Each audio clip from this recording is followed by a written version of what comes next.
Bill Gates একটি মজার কথা বলেছেন, আমি অনেক বিষয় নিয়ে পড়েছি কিন্তু কখনো প্রথম হতে পারিনি, অথচ বিশ্বের শ্রেষ্ঠ বিশ্ববিদ্যালয়ের মেধাবীরা আমার কর্মচারী।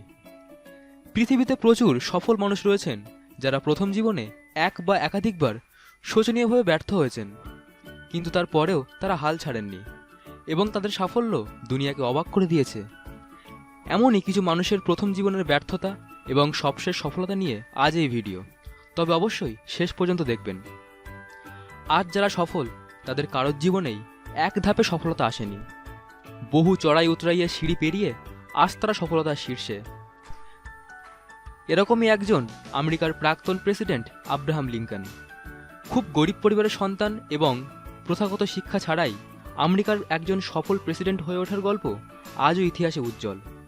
শুনলে অবাক হবেন, একসময় তিনি মুচির দোকানে কাজ করতেন। এরকমই আরেকজন ভারতের প্রাক্তন রাষ্ট্রপতি তথা বিজ্ঞানী এপিজে আব্দুল কালাম। তিনিও তার ছেলেবেলা প্রচণ্ড দারিদ্রতায় কাটিয়েছেন।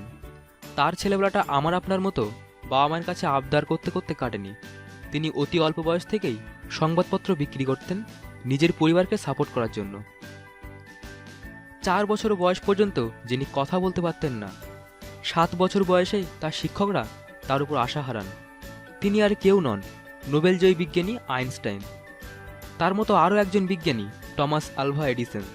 ছেলেবেলায় তিনি খুব দুর্বল ছাত্র ছিলেন, কিন্তু শেষ পর্যন্ত এই বিজ্ঞানী গ্রামোফোন, ভিডিও ক্যামেরা ও বৈদ্যুতিক বাতিসহ বহু যন্ত্র তৈরি করেছিলেন।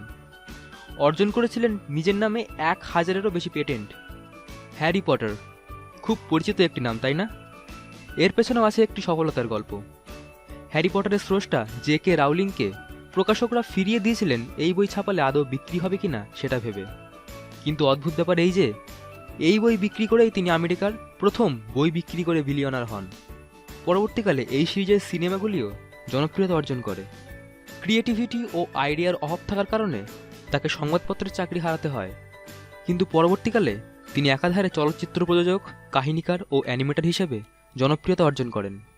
তিনি ওয়াল্ট ডিজনি, জনপ্রিয় কার্টুন মিকি মাউসের স্রষ্টা এই কার্টুনিস্ট সেরা তথ্যচিত্র বিভাগে 22তম একাডেমি পুরস্কার জয়ী।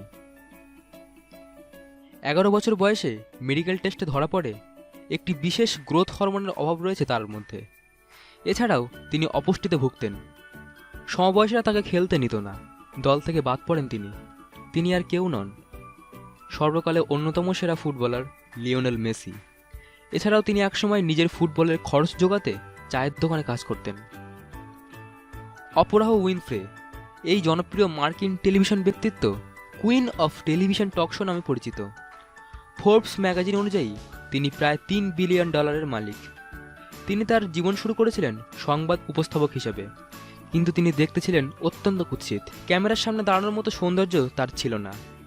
এর জন্য তাকে চাকরি হারাতে হয় এবং তিনি যৌন হয়রানিরও শিকার হয়েছিলেন। হলিউড অভিনেতা ক্যাপ্টেন জ্যাক স্প্যারো খ্যাত জনি ডেপকে আমরা সবাই চিনি, কিন্তু এটা জানি না যে তিনি ছোটবেলায় রাস্তায় রাস্তায় বল পয়েন্ট পেন বিক্রি করতেন। বলিউড অভিনেতা শাহরুখ খান মুম্বাইতে এসে বেঞ্চে ঘুমাতেন। প্রতিদিন কাজ খোঁজার জন্য বের হওয়ার আগে বন্ধুর কাছে 20 টাকা করে ধার নিতেন।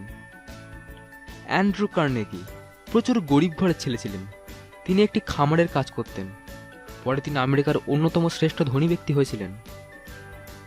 এছাড়াও এমন অনেক ব্যক্তি আছেন যাদের কথা সময় স্বল্পতার কারণে বলা হলো না। আপনি বা আমি তাদের থেকে আলাদা কেউ নই, আমরাও মানুষ। চেষ্টা করলে আমরাও পারব, তাই আশা হারাবেন না। খুঁজে বার করুন নিজের ব্যর্থতার কারণ আর সমাধান করুন। এপিজে আব্দুল কালামের মতে সমস্যাগুলি সবার ক্ষেত্রেই সমান, শুধু আচরণই পার্থক্য করে দেয়। ভিডিওটি দেখার জন্য ধন্যবাদ।